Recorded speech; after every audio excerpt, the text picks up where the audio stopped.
विश्व जनसंख्या दिवस 11 जुलाई। हर साल 11 जुलाई को विश्व जनसंख्या दिवस मनाया जाता है।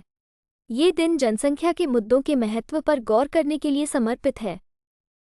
विश्व जनसंख्या दिवस का इतिहास 1987 में 5 अरब दिवस का उद्देश्य उस तारीख को स्वीकार करना था जिस दिन दुनिया की आबादी अनुमानित 5 अरब पहुंच गई थी, जो कथित तौर पर उस वर्ष जुलाई को पड़ी थी। तब से लेकर अब तक जनसंख्या कितनी बढ़ी है? जनसंख्या के मुद्दे परिवार नियोजन, लैंगिक समानता और पर्यावरणीय प्रभावों से लेकर मानवाधिकार संबंधी चिंताओं तक कई क्षेत्रों को इसमें शामिल किया जाता है। विश्व जनसंख्या दिवस की स्थापना 1989 में संयुक्त राष्ट्र विकास कार्यक्रम की गवर्निंग काउंसिल यूएनडीपी द्वारा की गई थी।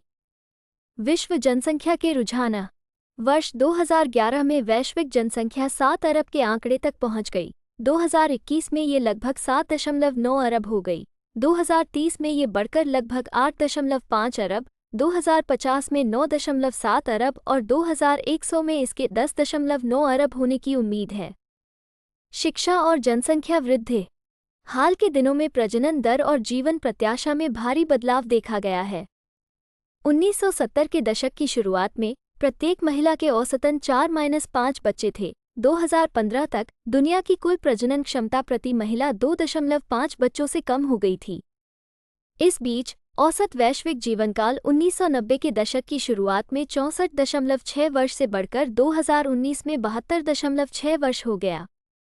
भारत में जनसंख्या संबंधी मुद्दे। वृहद आकार।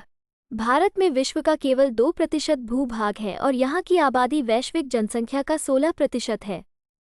भारत दुनिया का सर्वाधिक आबादी वाला देश बनने की कगार पर है और यह चीन, चाइना से भी आगे निकल जाएगा। तीव्र विकास। जन्म और मृत्यु दर में इस बेमेल अंतर के परिणामस्वरूप पिछले कुछ दशकों में जनसंख्या में तेजी से वृद्धि हुई है। हालांकि भारत की कुल प्रजनन दर (TFR) में गिरावट दर्ज की गई। नवीनतम सरकारी आंकड़ों के अनुसार वर्तमान में कुल प्रजनन दर 2.2 प्रति महिला है, जो 2.1 की प्रतिस्थापन दर के करीब है। जनसंख्या विस्फोट में गरीबी और अशिक्षा का व्यापक योगदान है। हालिया आंकड़ों के अनुसार देश में कुल साक्षरता दर लगभग 77.7% है। अखिल भारतीय स्तर पर पुरुष साक्षरता दर महिलाओं की अपेक्षा अधिक है। यहाँ 84.7% पुरुषों के मुकाबले 70.3% महिलाएं ही साक्षर हैं। बेरोजगारी।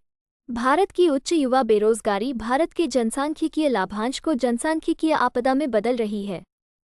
इस युवा क्षमता को अक्सर जनसांख्यिकीय लाभांश के रूप में जाना जाता है, जिसका अर्थ है कि यदि देश में उपलब्ध युवा गुणवत्तापूर्ण शिक्षा और कौशल प्रशिक्षण से लैस हैं तो उन्हें न केवल उपयुक्त रोजगार मिलेगा बल्कि वे देश के आर्थिक विकास में भी प्रभावी योगदान दे सकते हैं।